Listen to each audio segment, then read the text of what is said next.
So tonight we're going to talk about what to do about weeds. Weeds and weeds and weeds and weeds. Did you know that weeds have been with us ever since we started agriculture 10,000 years ago? We've had weeds with us all of this time.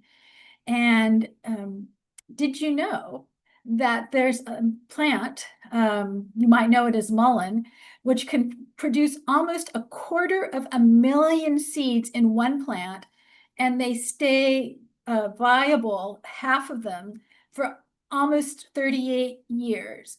So weeds are pretty good at persisting. Tonight, what we're going to talk about is how to carry out an IPM program for weeds. And IPM stands for Integrated Pest Management. So I'm going to talk about what an IPM program looks like and about how important it is to be able to identify your weed. I'm going to talk about a few weeds that are particularly troublesome, and then some different ways that you can manage weeds. You can manage them culturally, mechanically, physically, chemically. Herbicides are part of an IPM program. Whether or not you choose to use herbicides, of course, is at your discretion. And then we're also going to talk a little bit about prevention, because prevention is going to take you a long way. So why do you want to manage weeds, or why might you want to manage weeds? And there are all kinds of reasons, but one of the big ones is people just don't like the way they look. Did you know that weeds can provide hiding places for pests such as insects and rats and mice? And bees, bees are a wonderful part of our environment. It brings so many environmental services. However, if you have a lawn where children play, you may not want to be having clovers and things that attract bees, because bees and children maybe are not a good combination. Weeds can be in cracks of sidewalks and provide tripping hazards. There can be fire hazards. And then there are things like those prickly weeds that have stickers and things in them that are just problematic. So what is an integrated pest management system? First of all, it uses environmentally sound and yet effective science-based ways. It's called integrated because it combines several pest management methods for long-term prevention and management of your pest problems, because we really have to look at weeds kind of on a longer scale. How can you really get on top of them or ahead of them? And that takes some long-term planning. Pesticides can be used as a last resort, but there are a lot of other techniques that you can try to get a handle on your weeds. And how many weeds are right? People have different tolerances. Some people might want, hardly any, and some people are, let them live. And that, again, is a very personal decision. So you figure out what's right for you. So weed identification. In any kind of pest problem-solving problem, whether it's insects or diseases, or in this case, weeds, identifying the weed is really important to understanding what the best management practice is going to be. Otherwise, you're just sort of, maybe it's going to work and maybe it's not going to work. And that's not so great, because you're either expending extra time, extra energy, perhaps extra money, and maybe putting chemicals into the environment to no good use. So some basics of not only weed identification, but this is basic plant identification. So for weeds, what we're going to look at primarily are what are called broadleaf weeds. And plants that are broadleaves have branching veins, and you can see that from the illustration on the left. Oxalis, this is a oxalis on the right, dandelions, those are all examples of broadleaf weeds. Now, there are also grasses and sedges. So grasses have their leaves arranged in sets of 2. And if you feel their stems, you can see that they are round or they're flat. Sedges, on the other hand, have leaves in sets of 3. And if you roll the stem with your fingers, you'll notice that it's triangular. So that's a little bit different from grasses. And there's a little rhyme, if you want to call it that maybe some of you know in some variation or not. Sedges have edges, reeds are round, and grasses have nodes that reach all to the ground. So that's a little bit of basic ID in terms of trying to figure out what your weed is. I will say that on the UC IPM website, there are some really great tools for helping identify weeds. And I would encourage you, if you're curious, have weeds to play around with it, or if you just think it would be fun to play around with it, go take a look at it. So weeds are successful for a variety of reasons. One is that they can make lots and lots and lots of seeds. Another thing is that they can take over disturbed sites or bare ground. And this is because weeds are very, very adaptable. And sometimes ground is bare because other plants don't find the conditions conducive for growth. But the weeds don't care, if you want to think about it that way. And so that's another reason how weeds are able to be successful and take over. Another thing is that weeds also can reproduce both by seed, but also vegetatively, or both. And vegetatively might be an example of Bermuda grass, where it keeps creeping out. And you cut that little piece off and then it makes a new plant. That would be vegetative reproduction. So why do weeds even why do they come into your space, your garden, aside from those copious amounts of seeds? There are some situations that particular plants like. For example, if you have a leaky irrigation line, it could be, very, very damp there, and there's certain plants that are attracted to those damp conditions. If areas are poorly maintained, of course, you're not keeping an eye on what's growing in there. I think one of the things that's really interesting about some of these weed species is that they can be considered indicator species. So in the case of a leaky irrigation line, it is telling you that there is a lot of water, some waterlogging going on. Some other weeds are able to tell you a little bit about nutrient imbalances in your soil. There's some really kind of interesting aspects of weeds. Once you identify the weed and you can figure out why it might be happening, that will give you some tools to figure out how to manage the weed. So when you have over watered or soggy areas, there's some particular things you might see. One is the nutsedge likes damp spots. That's very difficult to eradicate. It has a lot of little bulbs under the ground. Another one is crabgrass. Annual bluegrass is something I see a lot, especially in the spring when it starts to rain. It's this beautiful emerald green grass, but it likes water. Another thing, that idea of having compacted or soil or bare areas, places that other plants may not choose to grow. There are some plants that are attracted to that. For example, knotweed and spotted spurge. Black medic is one of those plants that has little stickers on it, little burrs. Spotted spurge, you should be careful about when you pull it up, because the sap can sometimes be a little irritating to some people's skin. But those are a few examples of weeds that really want to move in when there is bare ground. So you've identified your weed. It's important to understand the life cycle of a weed. And essentially, we have two kinds of life cycles. We have annual cycle and then perennials. In the case of annuals, what happens is that the seed sprouts and then it grows. and then it flowers and sets seed, and then the plant dies. That's it, forever, it's dead.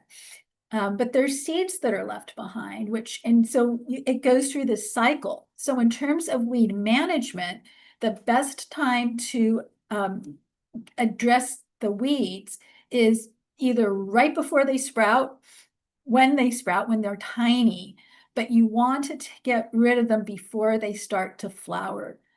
Some plants, when they start to flower, even if you cut the flowers off, sometimes have enough energy to go ahead and continue developing mature seeds. So weed early and weed often. Another weed life cycle are the perennial weeds, and this again is a little bit different. So the plant is going to grow, and then it's going to mature and flower. And then in the winter, or depending on the kind of weed, perhaps in the summer with our dry summers, it's going to kind of go away. You're not going to see it on the surface, but it's still there. Some examples of this are, I keep, mentioning Bermuda grass because it's a very persistent weed. Bermuda grass is one of those weeds or grasses that goes dormant in the summertime. Excuse me, in the wintertime. The creeping wood sorrel is another one that disappears in the winter. Another perennial weed that disappears is sour grass. So in terms of what persists, in terms of managing perennial weeds, you want to get them out when they're small, and you want to get out all of the plant. As much of the plant as possible. You want to get out the roots. You don't want to break off little pieces because those little pieces sometimes can sprout. In the case of something that has tubers or bulbs, again, back to sourgrass or oxalis, which is one of my very favorite weeds. If you have those little bulbs in the soil, you don't want to move that soil because you're going to just be transferring those little bulbs into a new site. And then you are transporting the weeds from point A to point B. So when to manage your weeds? Ideally, you want to do it before you plant. You want to get rid of the weeds before they even start to emerge, and certainly before they start to mature. You want to plan. Planning is also key to weed control. And again, starting with a properly prepared site. You want to get ahead of things. Another technique is to plant competitive species, so things that grow really fast. If you think about it, and if you think about where you see weeds, weeds tend to like sunny places. You don't see too many weeds in the shade. So if you can have plants that grow quickly and shade out the ground, that can help slow down the weeds.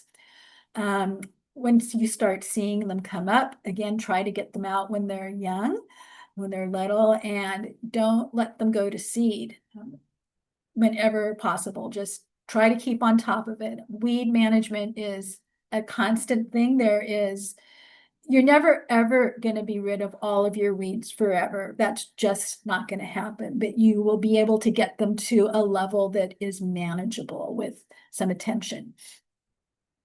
So you want to get out the weeds before you start. So if you have existing vegetation, you want to dig it out, or there's also a technique called sheet mulching.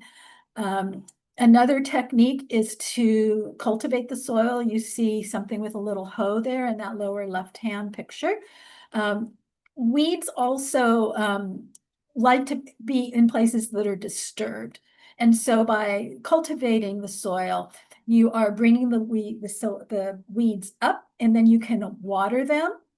And then those seeds will sprout, and then you can cultivate them again. And that's a way, again, of getting a bunch of the seeds that are already in the soil to sprout, and, again, trying to get ahead of the weeds. There's also something called solarization, which is when you put clear plastic over an area. It has to stay there for a long time, like 6 to 8 weeks. And the idea is that you're going to get the ground really heated up, which will kill the weeds.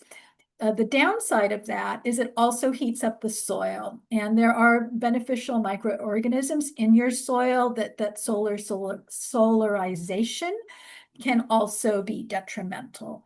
And then another thing about solarization is that if you live in Western Contra Costa County, if you live in El Cerrito or Pinole or Richmond, there's just not enough sun for it to get hot enough.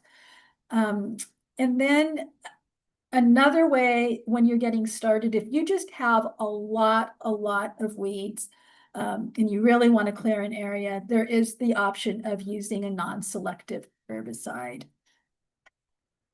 Another thing that can help is really thinking about how you water. If you have a spray system, the water's going everywhere, and everywhere there's water, sounds like Mary had a little lamb. Everywhere there's water, the weeds will be sure to go. If you can switch over to a drip system, something that's a little bit more focused, that can also help with keeping weed populations down. So when you're planting things, you always want to get plants off to a good start. And getting plants off to a good start means really being conscious of the soil. You want a soil that can hold water and can hold nutrients. You want a soil that has good drainage. Now, we have a lot of clay soils in Contra Costa County.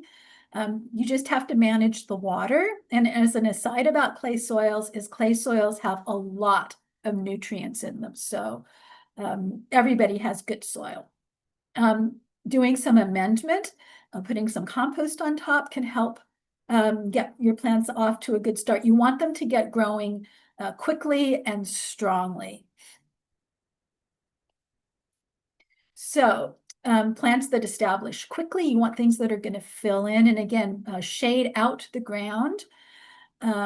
And it's right plant, right place. That's going to take you a long ways in your gardening journey. You really want to look at the conditions. How sunny is it? How shady is it? What kind of water are you able to provide or not provide? Making plant decisions based on the environmental characteristics is going to make those plants be happy and they want to grow. And then this whole thing about bare soil, plant ground covers. Ground covers can help with keeping weed populations down. In the case of turf grass, again, it's right plant, right place. There are many different kinds of turf grasses or lawn grasses, and you want to choose one that's going to be the right, that will like the conditions that you are providing for it. Mulches. Mulches are a fantastic way to control weeds. They block the light. That's so going back to the weeds like sunny places, mulches can help with retaining moisture. In the case of organic mulches, they can help improve the soils. But just dumping a bunch of mulch on some soil is not going to get rid of your weeds. Again, you want to go back to that. Preparing your site and having it be as weed-free as possible before you apply your mulch. So as I said, there are several kinds of mulches. I want to talk about organic mulches first. This can be something like wood chips. It can be compost. Depending on how coarse or how fine the mulch is, that's what determines how thickly you put it. So if you have large or medium-sized wood chips, often you can get chips from tree companies. Those are really good in terms of building up your soil. Those thicker wood chips or larger wood chips should be put on a little bit more thickly, say 3 to 4 inches. But with a fine mulch like compost, maybe just an inch or two. When you're applying mulches, it's really, if you have trees in your landscape, it's really important to keep the mulches away from the base of the tree. And, one of the great things about these organic mulches is that they break down. And as they break down, they are going to be adding nutrients and organic matter to the soil, and having a lot of organic matter in your soil can help with water retention. And so it's a way of saving water. Now, As I said, I really like oxalis. This is the sour grass. So I had a pile of mulch in my backyard because I was ready to do some sheet mulching. And being me, I didn't get to it really right away. And so this little pile of mulch, well, it was maybe 3 feet tall.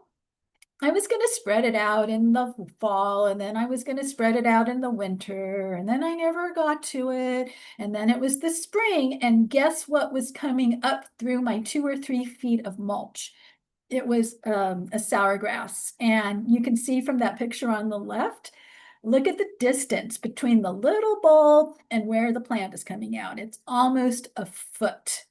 And in that same mulch pile, there was a oxalis that found a little tiny crack in the wood chips and it saw an opportunity to grow. So weeds are very, very good at adapting to conditions. And I think this is a good example of, you just don't want to dump a lot of mulch on top of things before clearing out the weeds as best you can. Next, I want to talk a little bit about rock mulches. Rock mulches are more permanent than organic mulches. I know, as I mentioned, organic mulches will break down. So the rock mulches are not going to be replenished. They're kind of, once you put them there, are going to just stay in place. And rock mulches are fire resistant. And I think some of you, especially those of you who are in higher fire risk areas, are hearing about zone 0 and rock mulches being against your house to help with fire resistance. And there are disadvantages to rock mulches. One is that they're difficult to keep clean. Things fall on the mulch, they get kind of stuck in the rocks, and then you have to take a little bit of time to get that looking tidy again. Rock mulch, unlike the organic mulches, does not add nutrients to the soil. And if the weeds do grow in the rocks, they can be a little bit difficult to pull out. And then another consideration with rock mulches is that they can raise the temperature because they absorb the heat. And that can raise the temperature not only of the soil, but also of the surrounding air. Synthetic mulches are another option. It's something that can be used under organic mulches or under rock mulches. If you do want to use a synthetic mulch, be sure to use a landscape fabric rather than a plastic mulch. The landscape fabrics can allow some water and air to pass in and out. And they shouldn't be exposed to the sun because the light can make them break down. Now, there are some advantages to synthetic mulches. We like to talk in Master Gardeners and in what we do. We want to talk about the pros and cons so you can make a decision that's right for you. So in the case of synthetic mulches, some of the advantages are moisture conservation, but they're also more permanent than organic mulches. They can help with erosion control, and then like all of the mulches that we've talked about, of course, with weed suppression. And then also helping a little bit with maintaining a more regular soil temperature.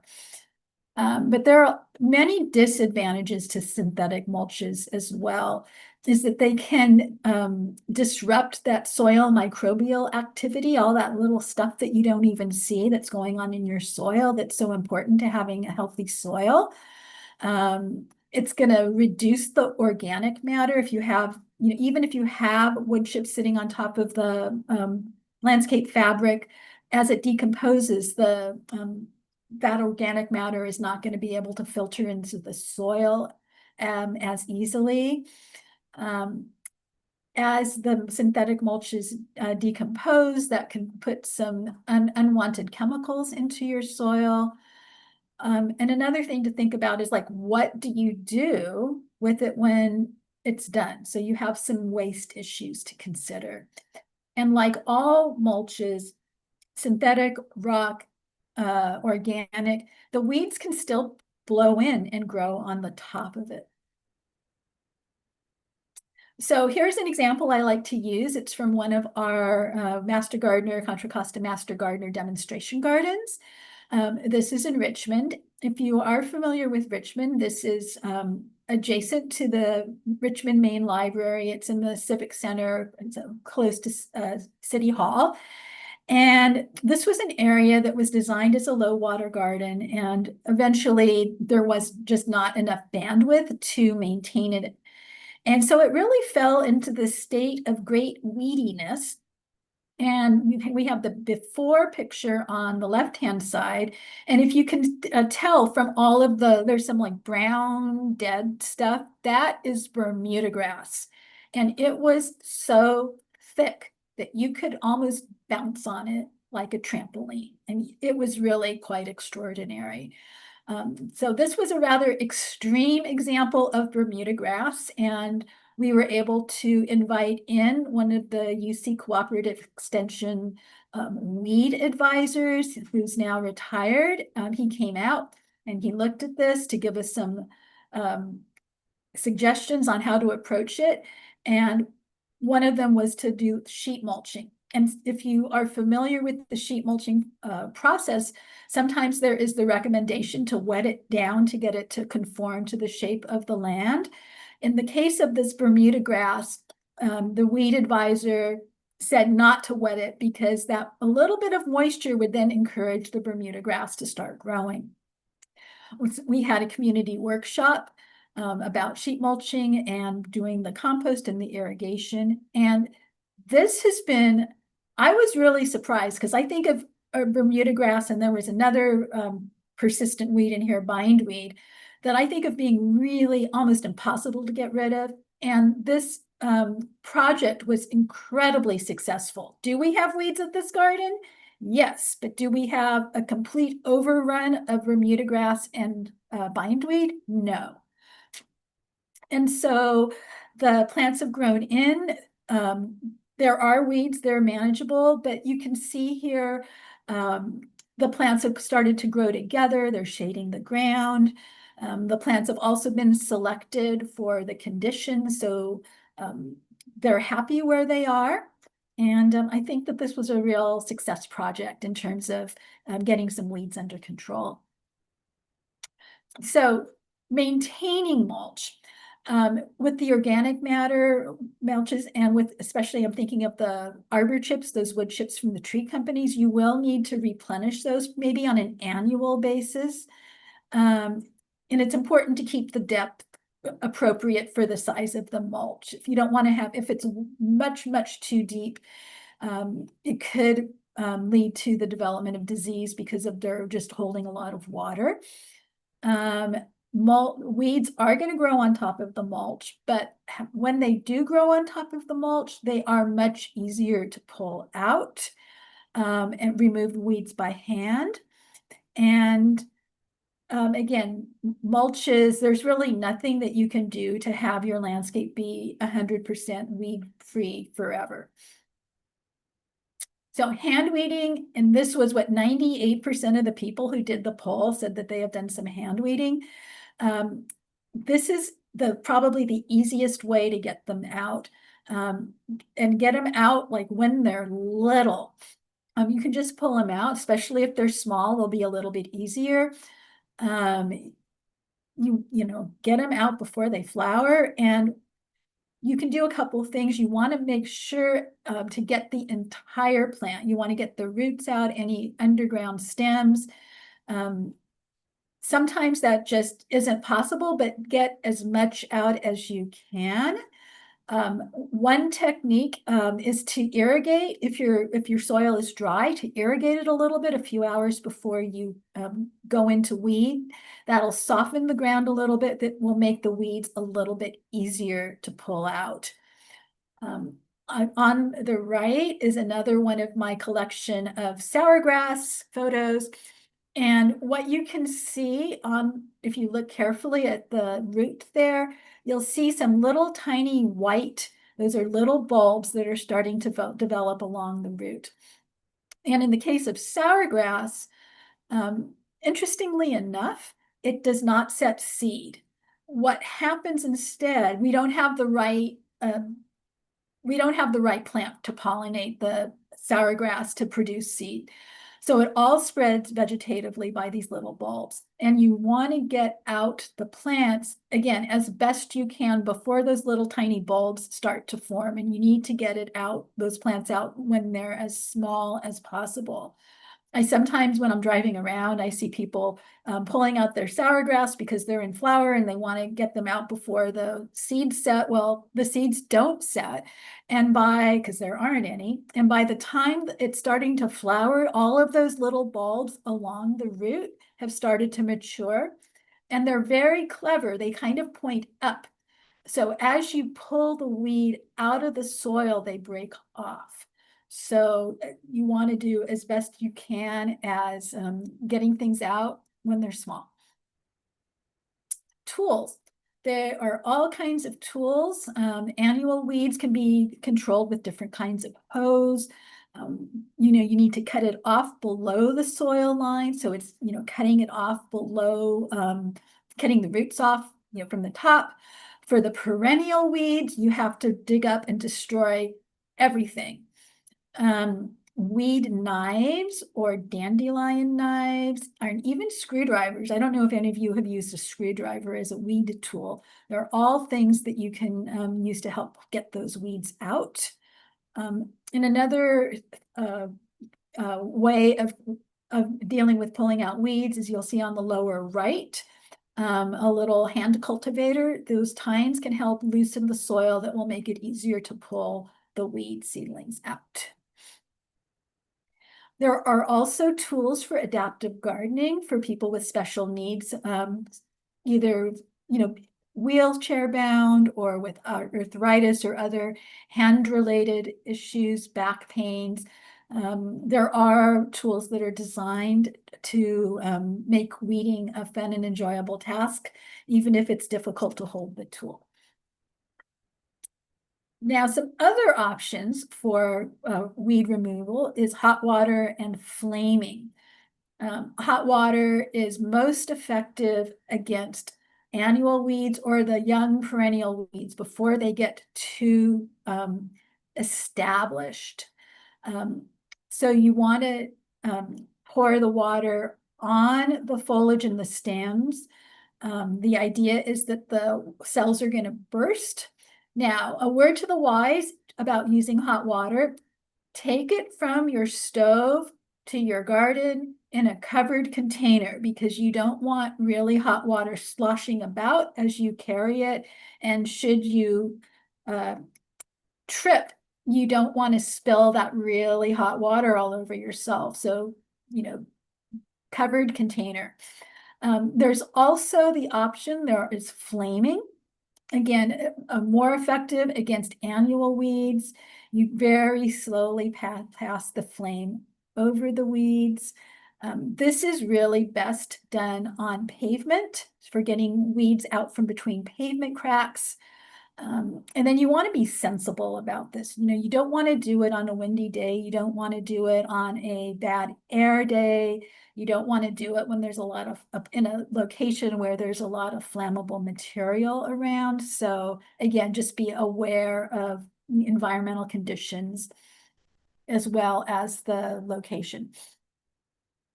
Now, something fun: weed-eating animals. Animals such as ducks and goats and geese can be used to control weeds.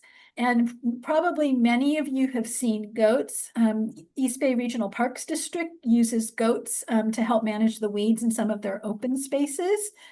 Geese can be used to control young grassy weeds or sedges in small vegetable gardens. Other animals are a little bit less selective about what they eat. So in that case, you would want to protect your desirable plants. And in any good animal care system, you want to make sure that the animals are protected from dogs or other predators, and they have food and water, and you want to keep things sanitary by disposing of waste. Herbicides. Herbicides are pesticides that are designed to kill, control weeds. Side means to kill.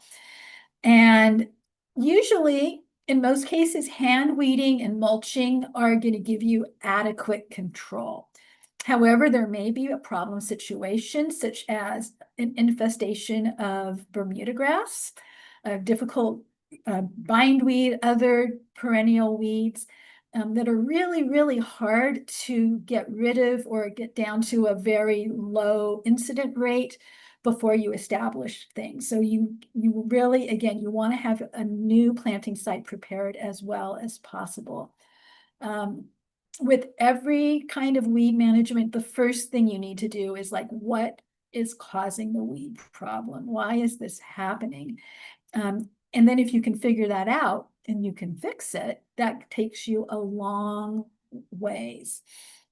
Now, another thing about herbicides, and this is true of insecticides as well, you want to choose one that is labeled for what you want to control. If you've ever gone and looked at herbicide labels or herbicide bottles at the store, on the back, there's often a little booklet that's covered with plastic. You are allowed to rip that plastic off and read what's in that little booklet, because it will tell you how to use it, when to use it, but also what plant it's effective on. And so if you're trying to control dandelions, and dandelion is not one of the plants that particular pesticide controls, you are putting unnecessary chemicals into the environment. You're spending money on something that's going to be ineffective. So it's really important to read that label.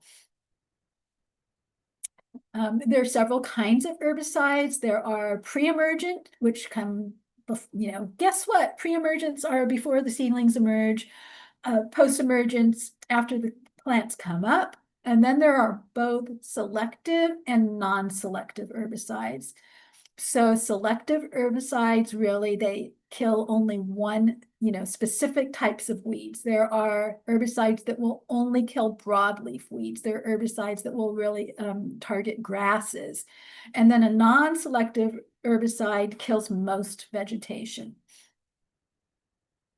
Now, herbicides can injure garden plants as well. They are designed to kill things, and your garden plants are still plants.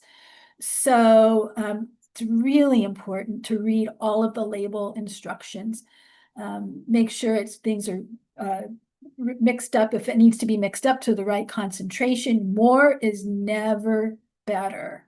Do it exactly as the label reads. The label is the law, as it turns out. You want to be careful about how you apply them. You don't want to apply herbicides on a windy day, because you can have drift onto plants that maybe you don't want that herbicide touching. You also want to be careful about irrigation, because you don't want the herbicide to be washing either to other plants or down into the storm drains. Also need to be really careful around trees. Trees, you may know or may not know that most of tree roots are really close to the top of the soil. And so really to be attentive about how herbicides are applied around trees is important, so you don't inadvertently damage the trees. There are 3 herbicides in particular that have been associated with plant injury. One is glyphosate, which is a non-selective herbicide, and it can cause injury to non-target plants because, again, it's not selective. Roses can be easily affected. You'll see it with the way the leaves are. They can become yellow or mottled, perhaps a little bit spindly. And this is, again, thinking about wind and drift. You want to, why would you get herbicide on your roses? Well, it's because maybe it got blown there. So still days are the best ones. Dicamba is a selective herbicide that's often used in weed and feed products. It's really aimed at broadleaf weeds. Again, if you don't use it according to the product label, it can cause damage to trees and plants. It can cause dwarfed or distorted foliage. And then another selective herbicide is 2,4-D, and another one that's often used in lawns to kill broadleaf weeds. But again, you need to be careful about drift because it can cause injury to nearby trees and shrubs if it gets onto the leaves. So follow the label and then follow the label again and then follow the label some more. It's really important that you choose something that is going to get your desired outcome. Follow all of the directions. Be sure to wear proper protective clothing. You want to wear long pants. You want to wear gloves, closed-toed shoes. Don't wear shorts and flip-flops when you're spraying herbicide. You don't want to get it on your skin. Check the label to make sure it is is for the plant. I've said that about 3 times, but it's important. Only use what you need. You don't want to have mix up more. More is not better. And be really, really careful about washing them or to keep them from going down the storm drains. Don't want to apply herbicides before rain so they don't wash into the storm drain, but then it's not going to do any good if you put something on an herbicide on leaves and then it rains. And now what you're trying to get rid of doesn't have the agent to get rid of it because it's been washed off. Managing weeds and lawns. This is something that I think is a real place where there's a whole range of tolerance. I remember I looked at this lawn and to me, it looked perfect. It looked absolutely perfect. And this person thought it looked terrible because it didn't look like the perfect putting green. What are you able to tolerate? So when you're putting in a new lawn, you're probably hearing things over and over again. You want to prepare the planting site correctly. You want to select a grass that's going to do well and be vigorous in the conditions that you are providing it or are provided to it. There is a lot of really great information on the UCIPM website on cultural care and how to have a healthy lawn. Hand weeding, again, is best. Mowing the turf to the proper height is also important in terms of managing weeds. And then something that's maybe kind of interesting is that there are those weed and feed products that you will see on the shelves at the stores. But interestingly enough, the time that you want to feed your lawn is not necessarily the time that you want to apply the herbicides because the weeds have not quite developed yet. So really thinking about when and how to control. And again, herbicides are really a last resort. Really, it's, you hand weeding and staying on top of things is going to take you a long, long way. And so managing weeds in annual beds, these would be things like your vegetable beds, or perhaps you might have cut flowers. Make sure that your bed is as weed-free as possible, cultivate and irrigate, and then cultivate again to get those little seeds that have sprouted and, get rid of them at the outgo. There's the option, of course, of solarizing your soil, maybe, and maintaining, really, again, it comes down to keeping an eye on everything. Hand weeding, mulching around around your vegetables, around your flowers also will really, really help for all of the reasons I've already talked about, not only weed suppression, but adding organic matter and helping with water management. And if you do have empty beds, you don't want to leave them, again, bare soil. The weeds are going to go, oh, yay, there's a new place for me to grow. If you do have bare beds, consider planting a cover crop. Don't let it go to seed. Cover crops are sometimes called green manures. And that will, cover the soil, cover crops, and then they can be cut down and will add organic matter to your soil. So don't leave the ground bare. In landscape beds, again, the same thing. You want to remove all the weeds. This is the goal. In an ideal world, you will remove all of the weeds before you plant. You want to, as I mentioned, you want to plant things that are going to grow vigorously, but be aware that things that grow vigorously could end up growing too vigorously into places you don't want them. Eliminating bare ground again. There's the option of putting down a fabric barrier, hand weeding, and provide the proper water. That also will really help. You don't want things to be too wet. Managing weeds around trees. You don't want to have plants right around the base of your tree.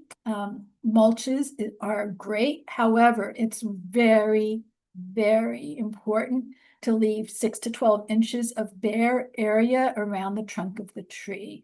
And that's because if the mulch is piled up around the trunk and around what's called the crown, which is where the tree transitions from being the trunk to the roots, that can really lead to some pretty serious rot problems with your tree. And again, remove the weeds before you put the mulch down. The weeds can grow through the mulch. Hardscape, sidewalk cracks that are full of weeds. This is a great place to get out your screwdriver and kind of scrape through the cracks. It takes a lot of patience and some time to manage the weeds in the driveway cracks. Probably hand weeding is the safest way to manage weeds in driveway cracks.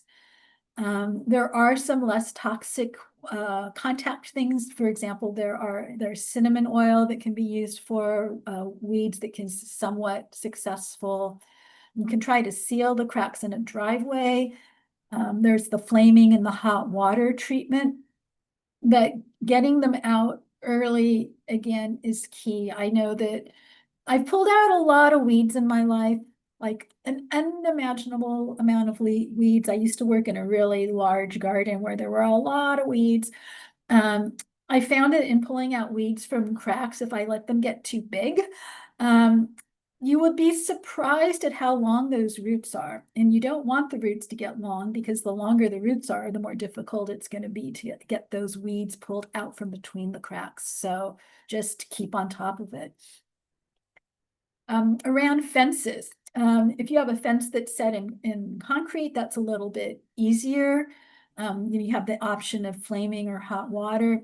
If you have weeds or turf abutting a fence, you might want to consider putting down a layer of mulch or some kind of perhaps a mowing strip around your bed, just so there really is some distance, because what you see pictured on the left is going to be very, very hard to control. If you use you're not going to be able to get your mower in there. If you use a weed whip, you're going to damage the wood. So putting a little bit of a mulched area on the fence lines can help. So in conclusion, we've talked about some IPM strategies with weeds. Again, integrated is the key here. We've talked about cultural controls, and mechanical cultural would be shading out the weeds, mechanical control, pulling them out, chemical control. These things all work together. We've talked about how important it is to identify your weed and understand its biology before for best success in your management. And then that getting off to a good start. I think that as you've listened to this presentation, that you're hearing a lot of the same things. Get off to a good start, keep on top of your weeds, get plants that are well suited to your area so they will grow vigorously. And then of course, we've talked about some weed management tools as well. So I hope that with this information from this presentation, and armed with some hope that you can get on top of your weeds, you will go out and have a successful, not 100% weed-free garden, but having weeds at a level that it's okay with you.